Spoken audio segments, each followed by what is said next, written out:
St. Lucia's Prime Minister Alain Chastanet and Leader of the Opposition Philippe G. Pierre joined in observances for International Day of Persons with Disabilities 2019 at a walk on Tuesday, December 10th.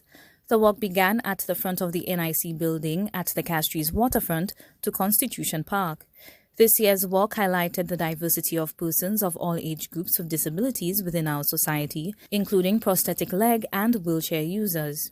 To boost our message of inclusion, of collaboration, of working together for the advancement of society, we've chosen today International Human Rights Day because disability rights are basic human rights. They are the rights that we fight for, that everyone is enshrined with and endowed with in spite of disability. And there is no way that we can avoid interacting with our policymakers, our politicians, because this is the arena in which the decisions which shape our life are made. The National Council of and for Persons with Disabilities, NCPD, collaborated with Optimist International to put on the walk. Murphy James says during his tenure as president over the past 4 years, the NCPD has seen progress for the inclusion of persons with disabilities within our society.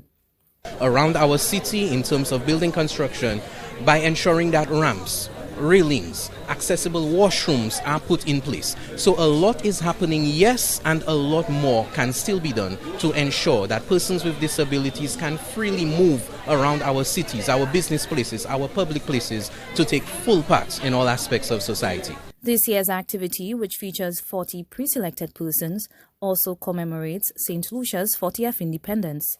I remember a story of a young kid I met in Dennery who was at school. And he had a big smile on his face. It was near graduation. And I said to him, so what is it you wish for? He goes, well, one thing I wish for was not going to a higher grade. I said, well, why not? Didn't you do well? He said, I did very well. He said, but it means next year my friends have to carry me up one more floor. And so sometimes it's very difficult for us to appreciate the perspective that people with disabilities have. And so I think that adopting the international standards and doing everything to make sure that disabled people have equal access to opportunities is very important. Leader of the Opposition, Philippe G. Pierre, congratulated organizers for their efforts. I want to also thank the teachers who cared. I had a chat with them this morning, and the dedication and the love that these teachers have for these people is something that's close to my heart.